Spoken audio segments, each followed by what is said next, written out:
न्यायमूर्ती डी.वाय. चंद्रचूड हे आता निवृत्त झाले आहेत. 8 नोव्हेंबर 2022 रोजी देशाचे 50वे सरन्यायाधीश म्हणून त्यांनी शपथ घेतली होती. धनंजय चंद्रचूड यांचे वडील दिवंगत वाय.व्ही. चंद्रचूड हे देखील देशाचे सरन्यायाधीश होते. वाय.व्ही. चंद्रचूड यांनी 7 वर्ष देशाचे सरन्यायाधीश म्हणून न्यायदान केलेलं आहे.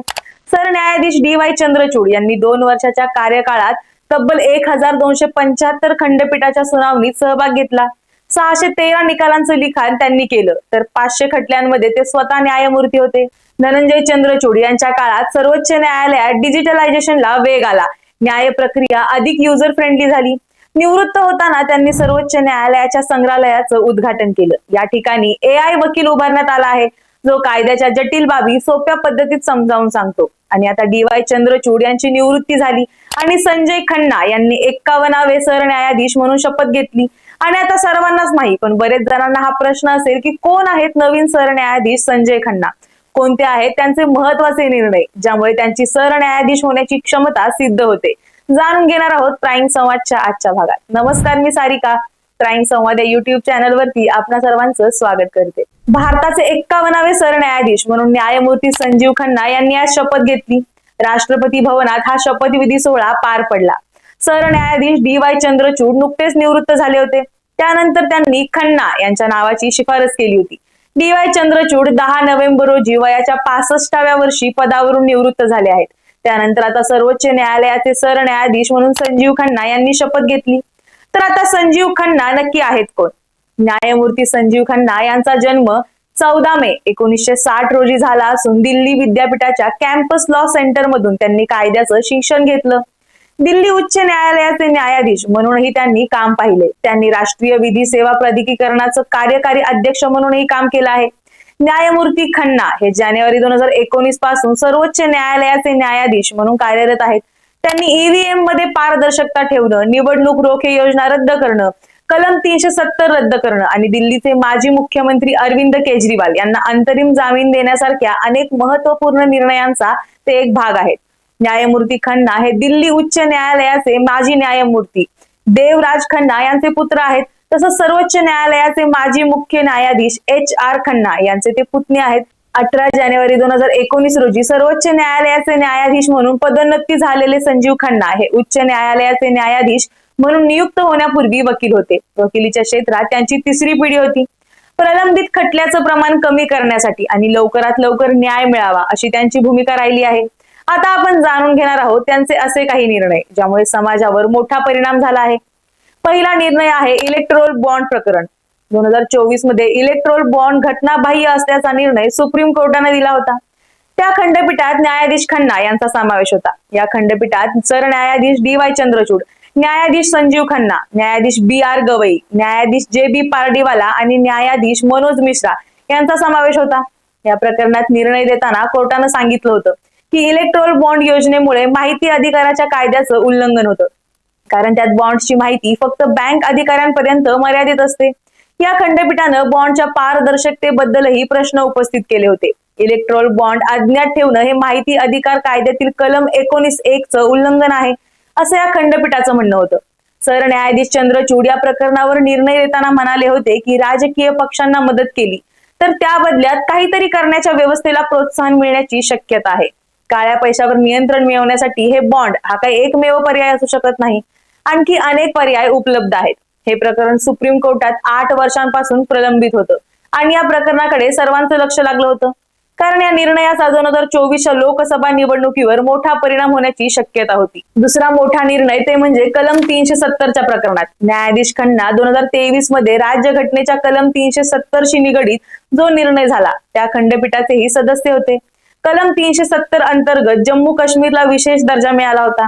न्यायाधीश संजीव खन्ना यांच्यामध्ये कलम 370 हा संघ राज्याच्या संकल्पनेला धरून नाही. ते कलम हटवलं तर भारताच्या संघ राज्यीय रचनेवर कोणताही परिणाम होणार नाही. त्यावेळी निर्णय देणाऱ्या खंडपीठानं राष्ट्रपतींकडे कलम 370 हटवण्याचा अधिकार आहे असं म्हटलं होतं. सरन्यायाधीश चंद्रचूड तेव्हा म्हणाले होते की जम्मू काश्मीर विधानसभेच्या शिफारसी राष्ट्रपतींसाठी बंधनकारक नाहीत आणि भारतीय राज्यघटनेतील सर्व तरतुदी जम्मू काश्मीरला लागू होऊ शकतात. राज्यघटनेच्या कलम 370(3) नुसार राष्ट्रपतींना कलम 370 निष्प्रभावी करण्याचा अधिकार आहे. सर्वोच्च न्यायालयाने म्हटलं होतं की राज्यात युद्धजन्य परिस्थिती असल्यामुळे कलम 370 ही एक तात्पुरती व्यवस्था होती आणि 370 मुळे हे स्पष्ट आहे की जम्मू काश्मीर भारताचा अविभाज्य भाग आहे. हा निर्णय देताना सरन्यायाधीश चंद्रचूड यांनी निवडणूक आयोगाला सप्टेंबर 2024 पर्यंत निवडणूक घेण्याचे आदेश दिले होते. तिसरा निर्णय आहे व्हीव्हीपॅटच्या 100% पडताळणीच्या प्रकरणात. 2024 मध्ये association of democratic reform V केंद्रीय निवडणूक आयोग या प्रकरणात निर्णय देताना न्यायाधीश खन्ना यांच्या खंडपीठानं ईव्हीएम मध्ये टाकण्यात येणाऱ्या मतांची 100% पडताळणी करण्याची याचिका रद्दबातल ठरवली होती. या निर्णयावेळी न्यायाधीश खन्ना म्हणाले होते की स्वतंत्र आणि निष्पक्ष निवडणुकांसाठी आयोगाच्या सर्व उपाययोजनांच्या नोंदी ठेवायच्या आहेत. न्यायाधीश खन्ना त्यावेळी म्हणाले होते, आम्ही 2 निर्णय दिले आहेत. पहिला निर्णय असा आहे की निवडणूक चिन्ह लोड होण्याची प्रक्रिया पूर्ण झाली की त्या युनिटला सील करावं. दुसरं म्हणजे सिम्बॉल स्टोअर युनिट कमीत कमी 45 दिवस ठेवावं. सामंजस्य ठेवण्यासाठी लोकशाही असते आणि डोळे मिटून निवडणुकीच्या प्रक्रियेवर विश्वास ठेवला नाही तर विनाकारण संशय निर्माण होऊ शकतो, असंही ते म्हणाले. सुप्रीम कोर्टानं सांगितलं होतं की जर पडताळणीच्या वेळी ईव्हीएम बरोबर छेडछाड झाली आहे असं लक्षात आलं तर उमेदवारांना त्यांची फी परत केली जाईल. भारतात पहिल्यांदा ईव्हीएमचा वापर 1982 मध्ये झाला होता. केरळ विधानसभेच्या पारूर जागेवर झालेल्या पोटनिवडणुकीत बॅल्टिंग युनिट आणि कंट्रोल युनिट असलेल्या ईव्हीएमचा वापर केला होता. पण या मशीन बद्दल कोणताही कायदा अस्तित्वात नसल्यानं सुप्रीम कोर्टानं ही निवडणूक रद्द केली होती. चौथा निर्णय आहे सरन्यायाधीशांचं कार्यालय माहिती अधिकाराच्या अंतर्गत आणण्याचा निर्णय. 3 नोव्हेंबर 2019 ला दिलेल्या एका निर्णयात सुप्रीम कोर्टानं म्हटलं होतं की सरन्यायाधीशांचं कार्यालय आता माहिती अधिकाराच्या अंतर्गत येईल. दिल्ली हायकोर्टाचा हा निर्णय अबाधित ठेवत पारदर्शकतेमुळे न्यायिक स्वातंत्र्यावर कोणतीही गदा येणार नाही असं कोर्टानं म्हटलं होतं. ज्या खंडपीठानं हा निर्णय सुनावला होता त्यात न्यायाधीश खन्ना यांचाही समावेश होता. आपल्या निर्णयात कोर्टानं म्हटलं होतं की खासगीपणाचा आणि गोपनीयतेचा अधिकार अतिशय महत्वाचा आहे आणि सरन्यायाधीशांच्या कार्यालयानं माहिती देताना योग्य समतोल ठेवायला हवा. लाईव्ह लॉने दिलेल्या माहितीनुसार न्यायाधीश खन्ना यांच्या घटनापीठानं हा निर्णय दिला होता. दिल्ली हायकोर्टानं सरन्यायाधीशांच्या कार्यालय माहिती अधिकाराच्या अंतर्गत आणण्याचा निर्णय दिला होता. या निर्णयाला सुप्रीम कोर्टाच्या महासचिवांनी जानेवारी 2010 मध्ये आव्हान दिलं होतं. तेव्हा हे प्रकरण सुप्रीम कोर्टासमोर आलं होतं. सरन्यायाधीशांचं कार्यालय हे माहिती अधिकार कायद्याच्या कलम 2H नुसार सार्वजनिक कार्यालय असल्याचं सांगितलं होतं. आरटीआय कार्यकर्ता सुभाषचंद्र अग्रवाल यांनी अशा प्रकारची मागणी सर्वप्रथम केली होती. 5वा महत्वाचा सेंट्रल विस्टा प्रकरण, जेव्हा न्यायाधीश खन्ना यांनी दिला होता वेगळा निर्णय. सुप्रीम कोर्टानं सेंट्रल विस्टा प्रकल्पाला जानेवारी 2019 मध्ये मंजुरी दिली होती. या प्रकल्पाअंतर्गत नवीन संसद भवन आणि इतर बांधकामं झाली आहेत. 3 न्यायमूर्तीच्या खंडपीठानं 2-1 अशा बहुमतानं हा निर्णय दिला होता. या खंडपीठात न्यायाधीश संजीव खन्ना यांचा सुद्धा समावेश होता. न्यायाधीश खन्ना यांच्याशिवाय या खंडपीठात न्यायाधीश AM खानविलकर आणि न्यायाधीश दिनेश माहेश्वरी यांचा समावेश होता. न्यायाधीश खानविलकर आणि न्यायाधीश माहेश्वरी यांनी सेंट्रल विस्टाला परवानगी दिली होती, मात्र न्यायाधीश खन्ना यांनी विरुद्ध निर्णय दिला होता. आपल्या निर्णयात भविष्यातील सर्व योजनांमध्ये स्मॉग टॉवर लावण्याचे आदेश दिले होते. सुप्रीम कोर्टाने या प्रकल्पाला पर्यावरणाशी निगडीत दिलेल्या मंजुरी स्वीकारल्या होत्या आणि जमिनीच्या वापराच्या बदलासाठी असलेल्या अधिसूचनेला हिरवा झेंडा दाखवला होता. तसंच दिल्लीचे तत्कालीन मुख्यमंत्री अरविंद केजरीवाल यांना अंतरिम जामीन देणाऱ्या 2 सदस्यीय खंडपीठातही न्यायाधीश खन्ना यांचा समावेश होता.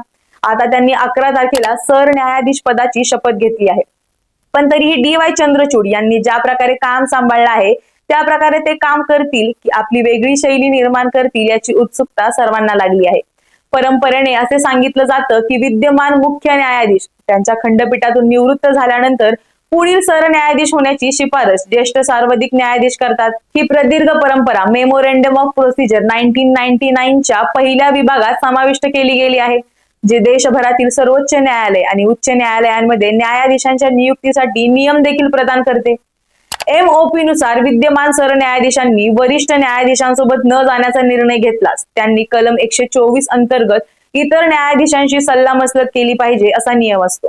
केंद्र सरकारनं मान्यता दिल्यास न्यायमूर्ती खन्ना हे 13 मे 2025 रोजी अनिवार्य सेवानिवृत्तीचं वय गाठण्यापूर्वी सुमारे 6 महिने सरन्यायाधीश म्हणून काम करतील आणि तोपर्यंत ते नक्कीच उत्तम काम करतील अशी आशा आहे. तुम्हाला याबद्दल काय वाटतं, तुम्हाला हा व्हिडिओ कसा वाटला हे आम्हाला कमेंटमध्ये नक्की सांगा आणि प्राईम संवाद या YouTube चॅनलला सबस्क्राईब करायला विसरू नका. धन्यवाद.